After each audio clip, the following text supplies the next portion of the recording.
Bonjour et bienvenue dans cet avant-dernier épisode du podcast estival de Virginie, coach en développement personnel et professionnel.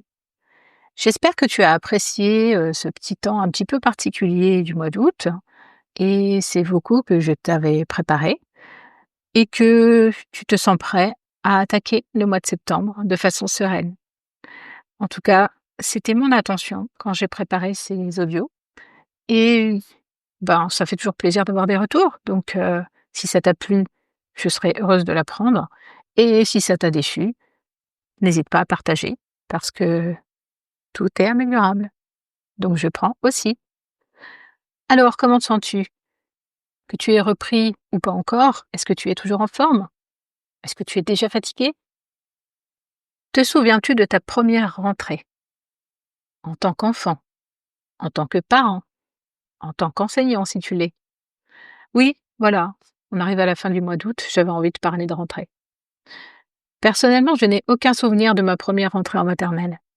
Tout ce dont je me souviens, c'est qu'ensuite, toutes les rentrées étaient pour moi des moments d'excitation très positifs. Revoir les copains, découvrir une nouvelle maîtresse, un nouveau maître, de nouveaux professeurs, apprendre de nouvelles choses.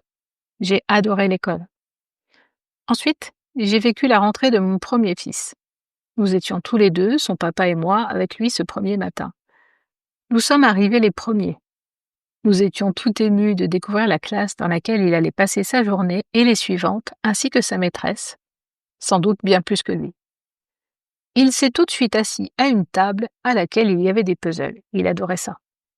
Et là, la maîtresse nous dit « Super, un premier élève qui ne pleure pas. Vous savez, c'est très important. Les petits sont très empathiques. Le premier qui pleure fait pleurer tous les suivants. Alors merci de lui dire au revoir rapidement, sans ajouter trop d'émotion. Bonne journée, merci. » Les paroles ne sont peut-être pas tout à fait exactes, c'était il y a 27 ans, mais c'est ce que j'en ai retenu. Nous sommes donc partis après lui avoir dit quelque chose comme « À ce soir, amuse-toi bien ». Et le soir, notre frustration était à son comble. Nous attendions son retour sur cette première journée. J'ai pris le car, on a mangé chez Nounou, et après, j'ai encore pris le car, et à peu près tout ce que nous avons pu obtenir. Nous avons vite compris que l'école était son jardin secret, son monde à lui, qu'il ne partagerait que rarement. L'essentiel était qu'il y soit bien après tout.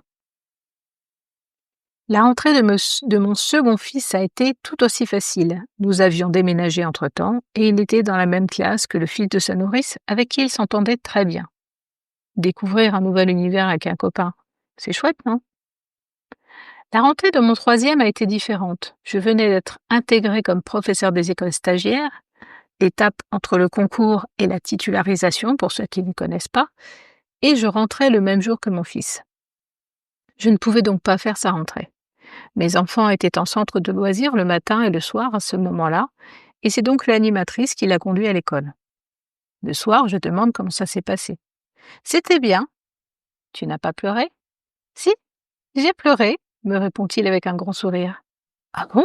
Mais pourquoi tu as pleuré ?»« Parce que les autres enfants pleuraient, alors j'ai fait pareil. »« Ah d'accord, mais tu as dit que c'était bien, alors demain tu ne vas pas pleurer ?»« Si, je vais pleurer, » avec le même grand sourire. Bref, 3 enfants, 3 expériences, toutes très sympas. Ma première rentrée en tant qu'enseignante? La première s'est faite au retour des vacances de février, car j'ai été appelée en cours d'année, recrutée sur liste complémentaire, c'est-à-dire ceux qui n'ont pas été pris dans le quota du concours, mais qu'on appelle au fur et à mesure de l'année quand on en a besoin. Je suis arrivée dans mon école de rattachement, j'étais remplaçante, donc tous les remplaçants ont une école à laquelle ils sont rattachés, celle où ils doivent aller quand ils n'ont pas de mission. J'ai eu le temps de saluer les collègues, d'être présentée aux élèves du directeur qui leur expliquait que je pouvais être appelée d'un moment à l'autre pour un remplacement dans une école, même si nous espérions que j'aurais un jour ou deux d'observation avant, car je venais directement du monde de l'entreprise, et le téléphone a sonné. J'étais attendue dans une autre école pour remplacer une enseignante de CM2. Lorsque je suis arrivée, le directeur de l'école, qui était déchargé de classe, avait gardé les élèves le temps que j'arrive. Quand il a su que je débutais, il m'a gentiment encouragée, m'a dit que tout allait bien se passer et que son bureau était au fond du couloir en cas de problème. plongée dans le grand bain, bienvenue dans l'éducation nationale. Heureusement que je n'étais pas toute fraîche sortie de l'école. L'après-midi, il y avait une séance de piscine et les élèves ont dit au maître nageur que j'étais arrivée en retard le matin. J'ai rectifié en leur expliquant que j'étais venue dès que j'avais été appelée. Mais comme première impression, on fait mieux. La seconde vraie rentrée, celle de début septembre de l'année suivante, puisqu'entre-temps, j'avais quand même bénéficié d'une année de formation à l'IUFM à l'époque, l'Institut universitaire de formation des maîtres, j'étais très émue d'accueillir mes élèves dans la cour, les appeler un par un, vérifier avec les parents ceux qui mangent à la cantine le midi, les conduire dans la classe, faire connaissance.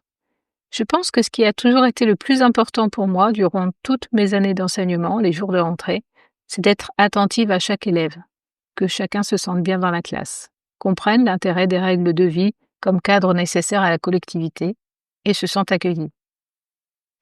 En conclusion, quand je réfléchis à toutes mes rentrées, elles ont été très positives.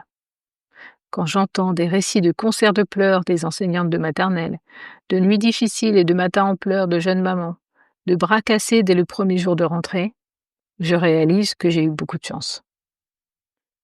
Alors si toi aussi, tu crains une rentrée difficile, ou si tu as eu une rentrée difficile, si tu es déjà rentré, pour toi, pour tes enfants, si tu as eu des problèmes avec les enseignants, si tu souhaites échanger pour changer cet état de fait, je te rappelle qu'il y a toujours ce lien de prise de rendez-vous que tu trouveras en description de ce podcast.